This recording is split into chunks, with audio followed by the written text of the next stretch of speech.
En base a cómo conocí al doctor Mariano Brito, me atrevo a comenzar con una definición de cómo lo veo, de cómo lo comprendí, cómo puedo juzgarlo, si ese es el término, como persona. Lejos de mí está juzgar a nadie, pero para dar una idea,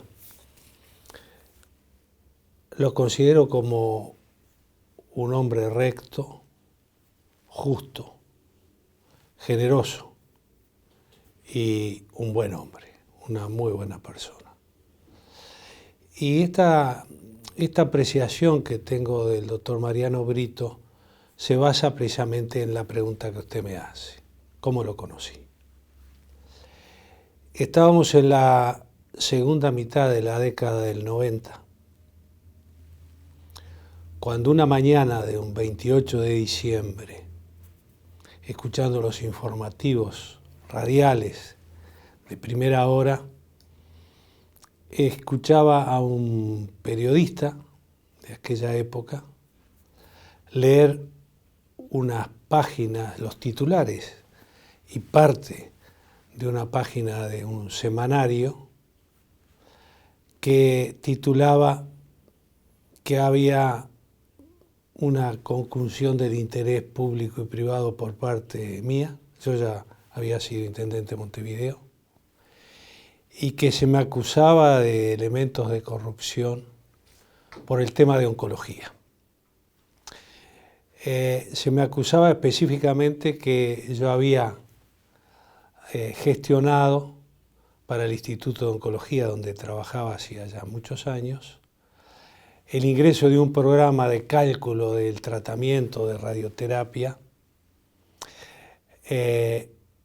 un programa que había hecho efectivamente uno de mis hijos, que estaba estudiando ingeniería informática, y que esa gestión que yo había hecho que el Instituto de Oncología comprara ese programa, comprara los elementos, que se hubiera hecho sin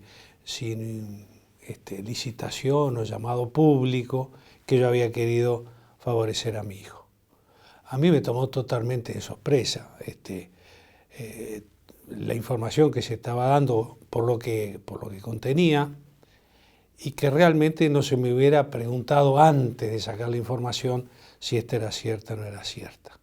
El fondo del asunto era que el Instituto de Oncología había recibido una donación, no había pagado un solo peso, una donación que la Comisión Honoraria de Lucha contra el Cáncer había comprado la comisión, el programa y un equipo por $15.000, era todo, y se lo había donado al Instituto de Oncología del Ministerio de Salud Pública.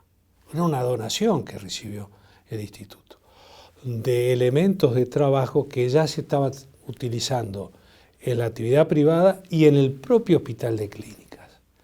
Y era el único elemento que existía en el medio, pero que lo había recibido como donación.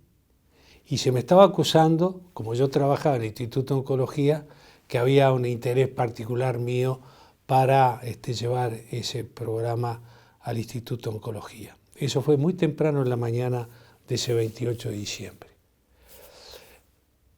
Yo estaba para salir a trabajar alrededor de entre 7:30 y 8 de la mañana, y recibo una llamada a mi casa. ¿Quién me llamaba? El doctor Mariano Brito, a quien yo conocía simplemente porque había sido ministro de gobierno del doctor Lacalle, pero nunca había tenido una conversación personal con él, absolutamente. Nunca había estado con él. Y no me puedo olvidar las palabras primeras que me dijo el doctor Mariano Brito. Mire, doctor, me expresó, esto que están cometiendo con usted es una infamia. No solo por el monto de lo que se está diciendo, sino por el fondo de lo que está sucediendo. Y yo quisiera, si usted me lo permite, así continuó diciéndomelo, si usted me recibe en su casa, yo quiero ir a saludarlo y a estrecharle la mano por el momento que está viviendo. Fue esa mañana, fue la primera oportunidad, me quedé en mi casa, lo recibí a las 10 de la mañana, fue la primera oportunidad que tuve de hablar con él personalmente,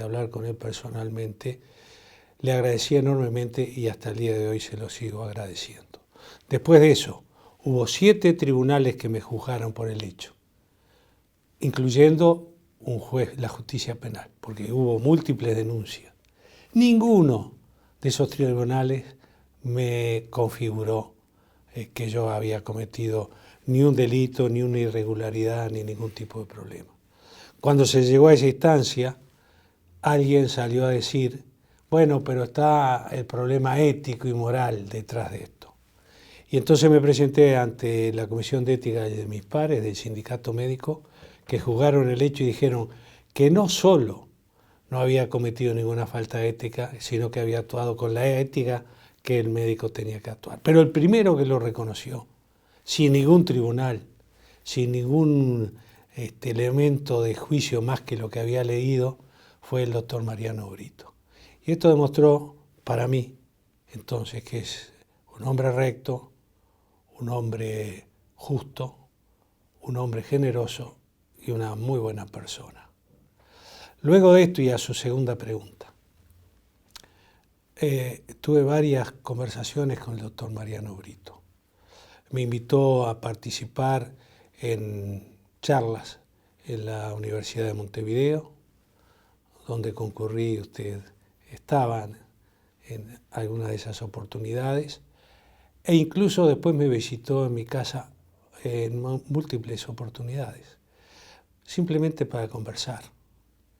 Y tuvimos largas conversaciones políticas y no políticas con el doctor Mariano Brito.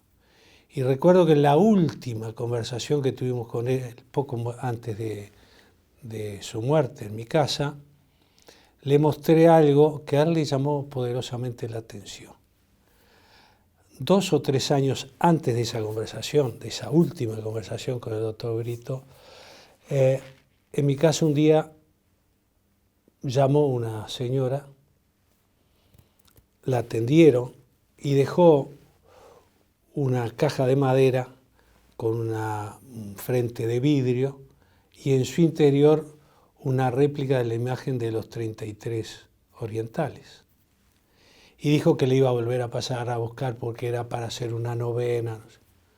Nunca más volvió a buscarla. Esa caja con la imagen de la Virgen de los 33 quedó en mi casa. Yo la tenía en un pedestal en el living donde recibía al doctor Mariano Brito. Y cuando ya nos despedíamos porque él se iba, vio la imagen. Y entonces me dijo, ¿y usted cómo tiene esta imagen? Y le conté este hecho. Y él se quedó pensando, y me dijo, qué extraño, ¿no?, que haya esto pasado y que usted haya conservado la imagen de la Virgen de los 33. Me dio un abrazo ahí. Siempre nos despedíamos dándole la mano. Ahí me dio un abrazo, se despidió y después sí, ya me enteré que había fallecido.